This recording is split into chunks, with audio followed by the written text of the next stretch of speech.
Good morning everyone. तर आज आपण पाठ 19 घेणार आहोत. तर पाठ 19मध्ये पहा, प्रारंभिक व किंवा य तथा व आणि अंतिम म्हणजे शेवटी जर लेला वलेला इत्यादी शब्द आल्यास तर आपण कशा प्रकारे हँडल करायचं. नियम पाहू.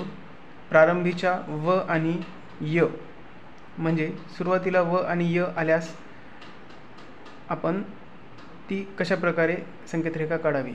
जर व आणि य सुरुवातीला येत असेल आणि त्यानंतर जर क ख ग घ किंवा म आणि र यांच्यापूर्वी येणाऱ्या प्रारंभीच्या व आणि य करिता उजव्या दिशेने एक लहानसे अर्धवर्तुळ काढावे. म्हणजेच जर क ख ग घ म आणि र यापूर्वी जर व येत असेल तर एक लहानशी अशी टिक काढावी. उदाहरणार्थ पाहतो आपण. वाम वाम वाम जर आल्यास हे म नंतर म पूर्वी व आलेला आहे तर या आणि वा हे प्रथम स्थानी आहे. प्रथम स्थान म्हणजेच रेषेच्या वर. तर या व साठी आपण ही अशी छोटीशी टिक काढायची. हे झालं वा. रेषेच्या वर काढलं त्यामुळे वा झालं. रेषेवर काढलं असतं तर व झालं असतं. वा आणि हे म वाम. वासाठी इथं टिंब दिलं न दिलं काही फरक पडत नाही. वा म. सेकंड एक्झाम्पल आहे वार वार. आता हे सुद्धा असंच आहे. रच्या आधी वा आलेला आहे आणि वा म्हणजे रेषेच्या वर प्रथम स्थानी. तर व साठी आपण टिक घेऊया. हे झालं वा आणि हे रची संकेतरेखा र वार. तिसरं उदाहरण वाघ वाघ. तर हे सुद्धा आहे रेषेच्या वर प्रथम स्थानी. प्रथम स्थान म्हणजे रेषेच्या वर, द्वितीय स्थान म्हणजे रेषेवर, तृतीय स्थान म्हणजे रेषेला छेदून. वाघ वा. वासाठी आपण एक टिक घेऊया. वा आणि घची संकेतरेखा अशी ठळक वाघ. आणि योग यो. आता यो हे द्वितीय स्थानी आहे. तर द्वितीय स्थानी म्हणजेच रेषेवर. योसाठी आता यसाठी सुद्धा ही संकेतरेखा वापरली जाते. तर यो घची घची ठळक योग झालं योग.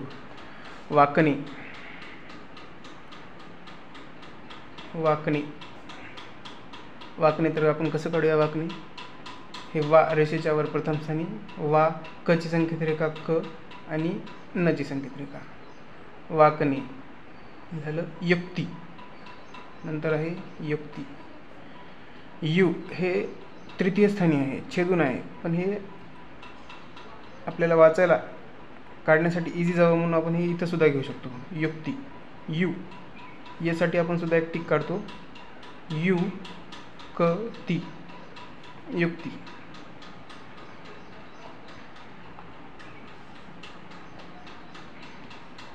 नंतरचा नियम. परंतु अशा व किंवा य पूर्वी स्वर आला असेल तर अर्धवर्तुळाचा उपयोग न करता व य ची संकेतरेखा काढावी. उदाहरणार्थ आवक आयोग. तर अशाच व किंवा य पूर्वी जर स्वर आला असेल तर आपण हे टिक काढत होतो यापूर्वी. तर ही टिक न काढता पूर्ण व किंवा याची संकेतरेखा काढावी. फॉर एक्झाम्पल आवक आयोग आवक. आता वच्या आधी स्वर आलेला आहे आ आणि हा आहे प्रथम स्थानी. तर बघा आसाठी एक टिक काढायची फक्त. हे अशी आ. हे अशी टिक नाही काढायची, साधी आ आणि व पूर्ण काढायचं व क. वसाठी आपण ही अशी संकेतरेखा काढत होतो व. परंतु जर याच्या आधी जर स्वर आला तर हे आ व क. व पूर्ण काढायचं आणि क. आयोग. आयोगसाठी पहा. योच्या पूर्वी आ हे स्वर आलेलं आहे. तर पुन्हा असंच आसाठी एक अशी टिक घ्यायची. यसाठी पूर्ण ग हे आयोग. ह्या प्रकारे स्मिथ.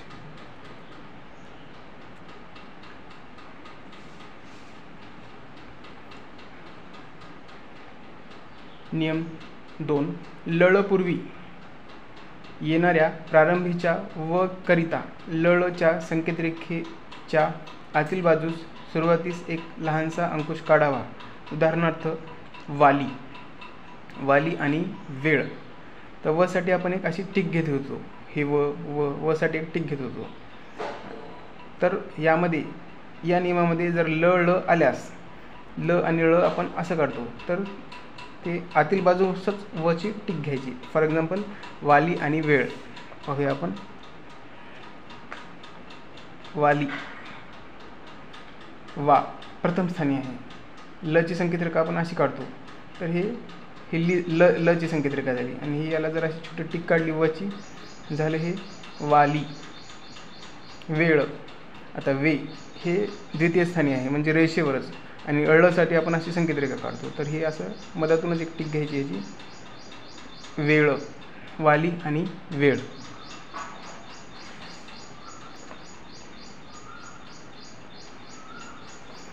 परंतु अशा व पूर्वी जर स्वर आला असेल तर अंकुशाचा उपयोग न करता व ची संकेतरेखा काढावी. उदाहरणार्थ अवेळ.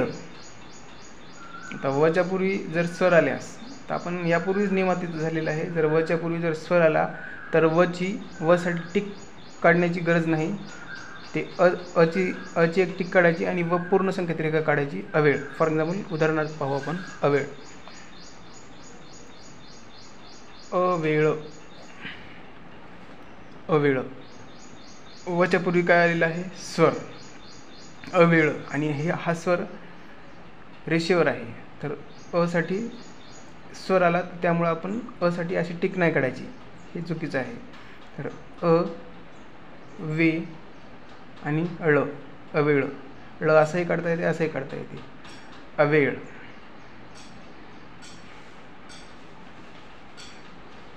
नंतरचा नियम नियम क्रमांक 3.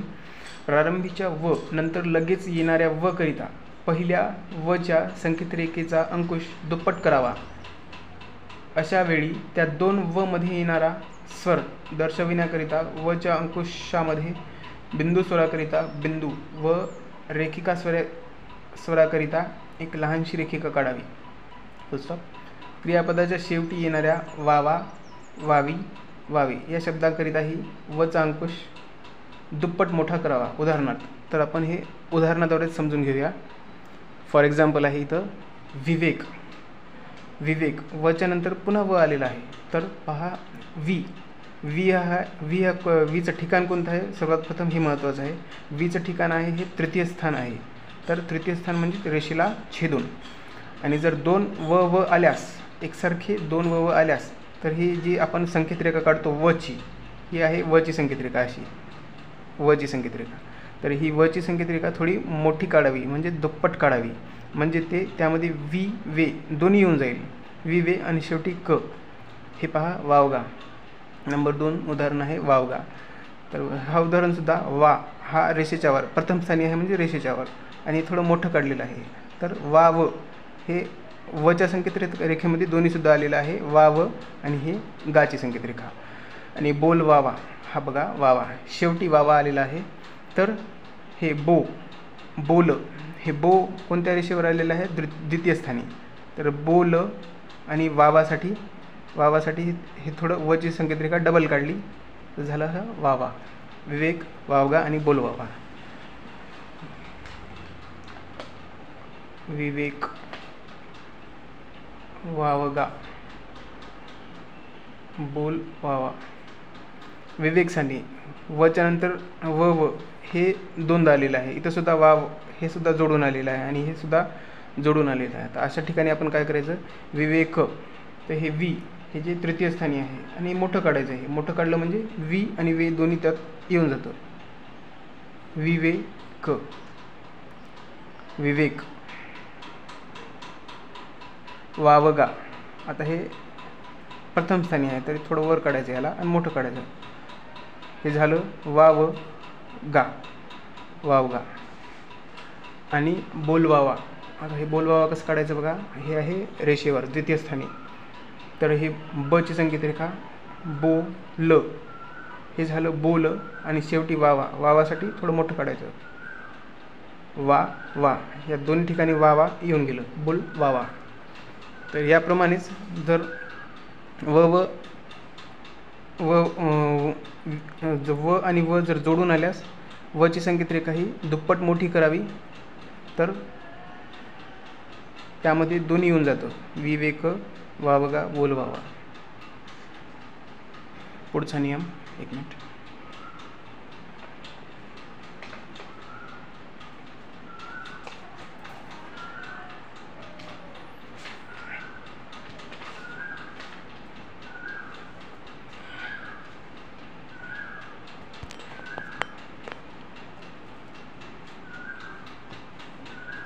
नियम क्रमांक 4, क करिता व चा अंकुश मोठा करणे.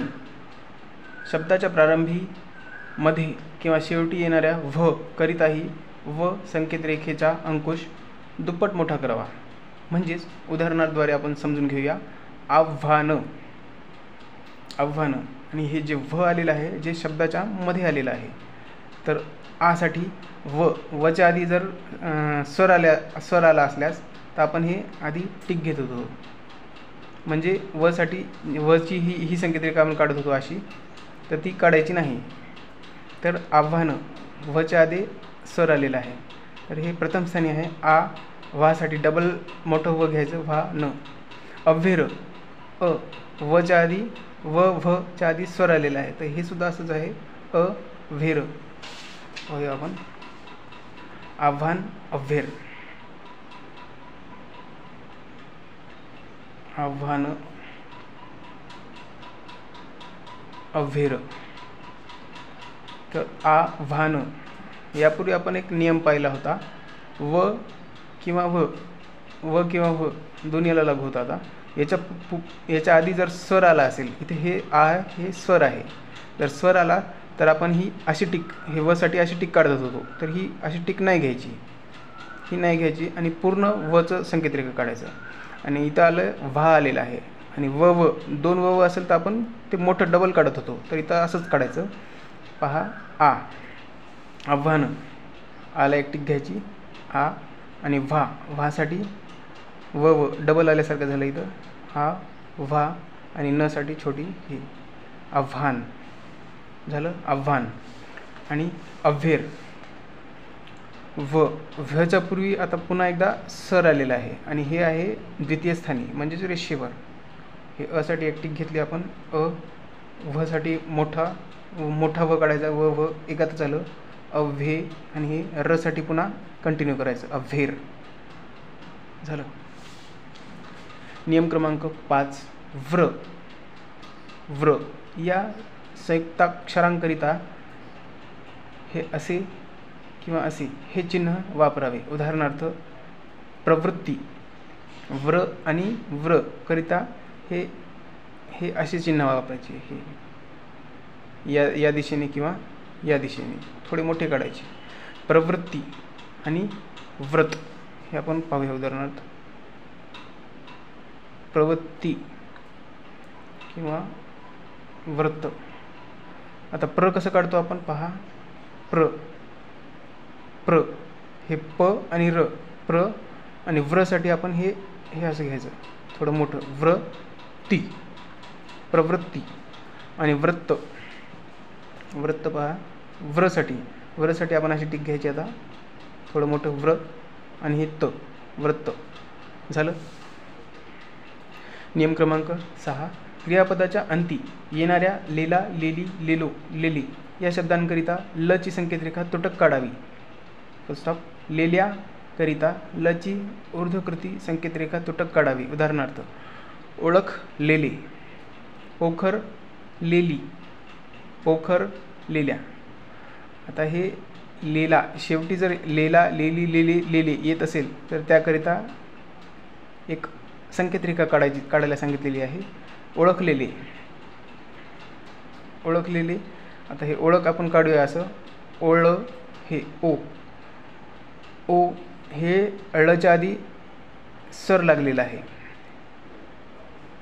आपण उदाहरणाद्वारे पाहू. ओळखलेले, ओळखलेले, ओळखलेले. ळच्या पूर्वी काय आहे? ओ. तर ओ हा एक स्वर आहे, स्वर आहे. तर त्या स्पेशली काही काढण्याची गरज नाही त्याला. ओ. आणि हा कोणत्या याच्यावर आहे? रेषेवर आहे. तर डायरेक्ट आपण ळची संकेतरेखा काढावी. ळ. ळवर रेषेवर काढली म्हणजे ओळ, किंवा असं सुद्धा ओळ. आता नंतर खची संकेतरेखा आहे. क ख उसट, ओळख. आणि लेली, लेलेकरिता एक असं संकेतरेखा काढायची, तुटक काढायची. ओळख लेली झालं. ओळख लेली.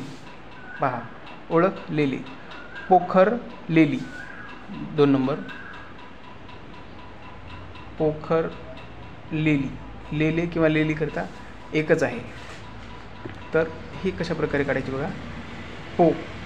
पो आता हे द्वितीय स्थानी आहे. पोखर, पो. आणि हे झालं खर. हे ख आणि र हे जोडून आलं. पोखर लेली, लेलीसाठी इथूनच थोडं तुटक घ्यायचं. लेली, पोखर लेली झालं. हे पोखर लेली.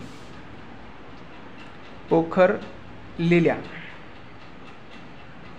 आता लेले किंवा लेलीसाठी आपण हे अशी संकेतरेखा पूर्ण काढत गेली, परंतु जर लेल्या आलं तर ती संकेतरेखा अर्धी काढायची लेल्यासाठी फक्त. आणि हे लक्षात ठेवायचं. पोखर लेल्या. पहा, पोखर लेल्या. आता हे इथं लेल्या आलेलं आहे. लेले किंवा लेली करिता आपण मोठी संकेतरेखा काढत गेलो जसं तसं. पोखर, आता फक्त लेल्या जर आलं म्हणजे ल्या. पहा, पोखर तुटकच काढायची, पण तो थोडी छोटी काढायची बस. पोखर लेल्या हे याप्रमाणे. पोखर लेल्या. नियम क्रमांक 7. क्रियापदाच्या अंती येणाऱ्या वलेला, वलेली, वलेले आणि विलेला, विलेली, विलेले या शब्दांकरिता हे अशी या प्रकारची चिन्ह तुटक काढावे. वलेल्या, विलेल्या करता हेच चिन्ह अर्धे करावे. उदाहरणार्थ आता हे आपल्याला लक्षात ठेवावं लागणार आहे. तर बोलावलेला. पहा, बोलावलेला आपल्याला हे काढायचं आहे. बोलावलेला. तर बघा, बोची संकेतरेखा बो, रेषेवर द्वितीय स्थानी. बोला झालं. हे बोला. आता हे वलेला. पहा, इथं नियमातच आहे. वलेलासाठी आपण काय काढतो? तर ही संकेतरेखा काढतो. वलेला हे पूर्ण. बोला हे जे ला इथून जे शेवट होतो इथूनच काढायचं. ही जी संकेतरेखा आहे वलेलाची आहे. दाखविलेली, दाखविलेली. परंतु फक्त हे जर ल्या, लेल्या आलं, जर जोडून आलं, फक्त याच्यासाठी अर्धीकरण करून टाकावे बस. हे लक्षात ठेवण्यासारखा मुद्दा आहे. बोलावलेल्या काढतो आपण. बोला हे बोला. वलेला हे आहे वलेला. दाखविलेली, दाखविलेली, दाखविलेली. हे वलेला झालं, विलेला झालं. आणि वलेला, विलेला, वलेले असं याप्रमाणे लागतं याला. परंतु जर लेल्या आलं, दाखविलेल्या. आता हे ल्या जोडून आलेलं ल्या आहे. तर याच्यासाठी अर्धीकरण करून टाकावे. हे झालं दाखवलेल्या. हे थोडं अर्ध करून टाकायचं. दाखवलेल्या अर्धकरण केलं म्हणजे लिहिल्या लागतं इथं. तर थँक्यू फॉर द वॉचिंग.